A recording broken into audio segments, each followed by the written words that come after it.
অর্ধেক ভোটারকে বাদ দিয়ে দেশে কোনো নির্বাচন হতে দেয়া হবে না, এমন হুঁশিয়ারি দিয়েছেন গণ অভ্যুত্থানে ক্ষমতাচ্যুত সাবেক প্রধানমন্ত্রী শেখ হাসিনার ছেলে সজীব ওয়াজেদ জয়। তার মতে আওয়ামী লীগহীন নির্বাচন সাজানো নির্বাচন, তাই আন্দোলন করা ছাড়া আওয়ামী লীগের সামনে আর কোনো পথ খোলা নেই। বিবিসি বাংলাকে দেয়া এক সাক্ষাৎকারে সজীব ওয়াজেদ জয় এসব কথা বলেছেন। ক্ষমতার অপব্যবহার করে সরকারি প্লট বরাদ্দ নেওয়ার অভিযোগে তার মা শেখ হাসিনার সাথে 5 বছরের সাজা হয়েছে জয় এবং তার বোন সাইমা ওয়াজেদ পুতুলের। জয়ের দাবি, নির্বাচন থেকে বাইরে রাখতেই মিথ্যা মামলায় তাদের সাজা দেওয়া হয়েছে, যাতে আমরা নির্বাচন না করতে পারি। এটাই কিন্তু মূল উদ্দেশ্য। ছাত্র জনতার গণ অভ্যুত্থানে পতনের পর থেকেই দলের কয়েকজন সিনিয়র নেতা দেশের কারাগারে থাকলেও দলটির সভাপতি সহ শীর্ষ নেতারা পালিয়ে আছেন ভারত সহ নানা দেশে। এমন পরিস্থিতিতে নেতৃত্বের পরিবর্তন করে রাজনীতিতে আওয়ামী লীগ সক্রিয় হবে এমন গুঞ্জনও আছে।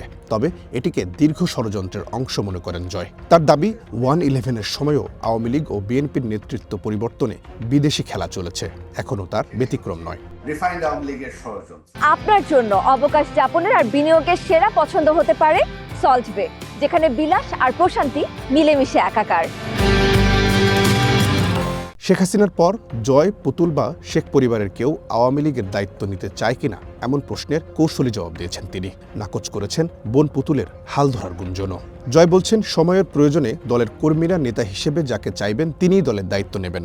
সময় মতন সেটা দল বেছে নেবে। জুলাই গণ আন্দোলনের সময় আওয়ামী লীগের সিদ্ধান্তে ভুল হয়েছে বলে স্বীকার করেন হাসিনা পুত্র জয়। কিন্তু এই ভুলের ক্ষমা চাওয়ার বিষয়ে তিনি সরাসরি কোনো উত্তর দেননি। বলেছেন, আন্দোলনের সময় পুলিশ সহ আওয়ামী লীগের যেসব নেতাকর্মী হত্যার শিকার হয়েছেন সেসবেরও তদন্ত হওয়া উচিত। পুলিশ হত্যা করেছে, আওয়ামী লীগ নেতাকর্মী হত্যা করেছে। প্লট দুর্নীতি মামলায় রায়ের পর জয় তার ভেরিফাইড ফেসবুক পেজে লেখেন, ঢাকার উপকণ্ঠে একটি অনুন্নত এলাকায় 30 লাখ টাকায় জমি কিনেছেন। 30 লাখ টাকায় জমি কিনেছেন, এটি তার ব্যক্তিগত অর্থে কেনা, পরিবারের এটি প্রথম কেনা সম্পদ বলেও দাবি করেন তিনি। নিজেদের অর্থায়নে কিনলাম। রহিম রুমন, ওয়ান নিউজ, ঢাকা।